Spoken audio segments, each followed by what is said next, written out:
So the strategy of my mother was to bring a very beautiful girl, and which at age 21 you would feel that my strategy was to get married to her and bring her back to faith.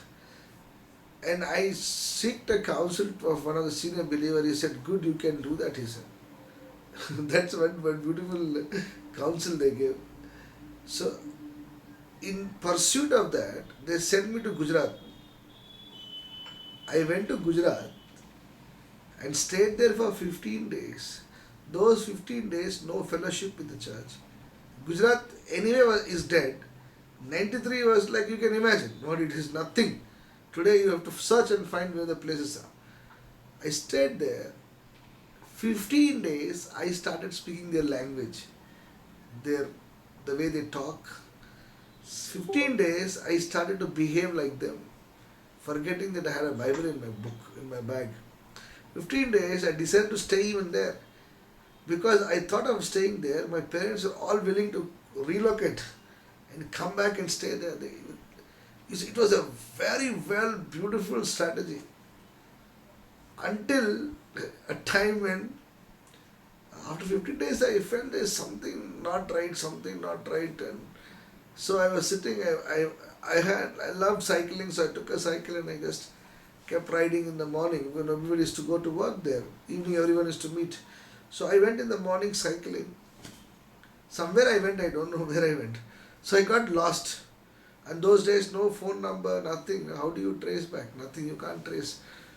So I just know one place, I'm asking people where it is, where it is, where it is.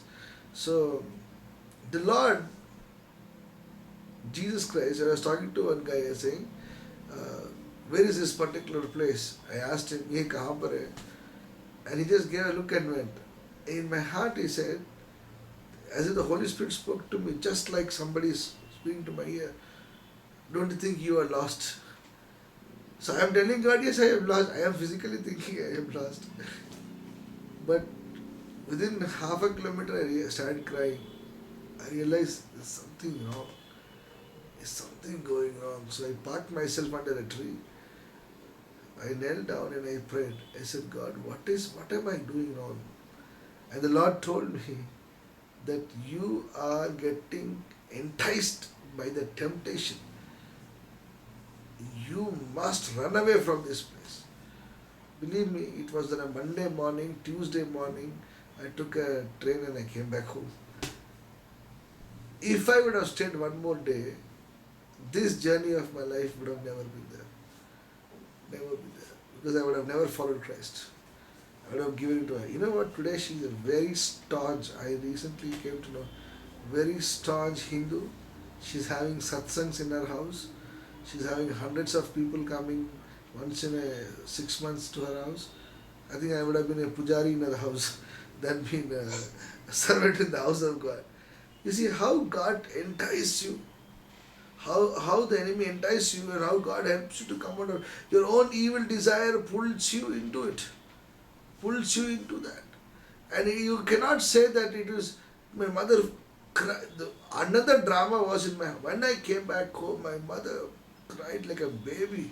She's like, you have cheated me, you promised this, you did that. Now I said, Mummy, ho gaya galti, kya karenge? Now I have to come back to faith. This is not right. I cannot marry an unbeliever. One scripture from Good News Broadcasting. Woodrow Kroll was just installed then as a head for Good News Broadcasting, and he took a series on marriage. A book came. He says believers cannot be unequally yoked. That I got it when I came back on the day I came back on Wednesday, Thursday morning I got it. That became my life. I said, yeah, this is Bible, this is counsel, I cannot get unequally yoked.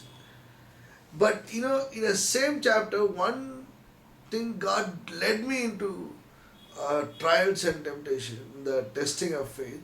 The same thing, within a few months, I was enticed with my own evil desire. I know from age 21, you know what? The other amazing thing is this, that within that period, I already established a church. I was a pastor of a church. Not one, two, two churches. I handed over the church and I went to Gujarat. Can you believe that? It's a shame on me that I have done that. I gave that to get married to an unbeliever. What are, you will only know the cost you pay in the future. But I thank God I did not get into that, because the pastor told me very clearly, pray for the, two things, your salvation and your marriage. I started praying from 17 years old and I got married at 29. I have a long history of getting a wife like that is just a miracle. And I tell you that God is, this whole chapter here, though I put my life into this because I think I cannot explain anything better than this. This whole chapter. Afterwards, it's like you get straight learning, it's very simple learning. But don't be deceived, my brothers and sisters. Every good and perfect gift is from God. And does not change. It says, does not, Heavenly Father lights who does not change like shifting shadows. He chose to give us birth through the word of truth, that we might be kind of first fruits of all He created. He was talking in the context of through Jesus Christ you are born. Thank you, brother. Through Jesus Christ you are born, and you are the first fruit. That is Jewish people. Jesus Christ burning the first fruit. God has created you to be in that. We are also the first fruits in Christ. God has created that. You are the first fruit. I'm sure who are going to listen to me later. I want to tell you that God has chosen you. You have to go through these trials. Trials, Apostle Paul writes later, that we are co-heirs in Christ Jesus. If Christ has suffered, you will also suffer. If Christ was prosperous in everything what He did, you will also be prosperous. We cannot take one extremity and say, okay, the suffering only is part of my life. No way. I know somebody who talks about suffering, the preacher, but his wife is working in a government job, getting a handsome salary. He talks about suffering. I told him, the suffering would be, let your wife release from the government job and wait on the faith. You see, then it validates to people who are going through. So, of course, that is not what my original intention. The intention was the condemnation he was bringing to others as a suffering. Now, suffering can be different types and different people. Now, what are you enticed with? Today, I am scared of certain decisions. Had I not taken, I would have not been here. I am glad that God of wisdom showed up to me. And I want to tell you that. Book of James is true. After Proverbs, you will see in Book of James the wisdom word, the gift of wisdom. You will see how the author is telling us, use God's wisdom. Allow the wisdom of God to come in. And sometimes the wisdom leads you into the trials. It's good. You have to go through the fire, and what remains out of it is what you are. If you do not go through the fire, how do you know what value you are? You are a gold or a mud, we don't know. God is giving that. Book of James is very important. The first chapter, afterwards we can go through the sequential study of it. You must know the trials will bring perseverance. The perseverance finishes work, builds patience. Patience finishes work. Then you are ready to do what God has called to do.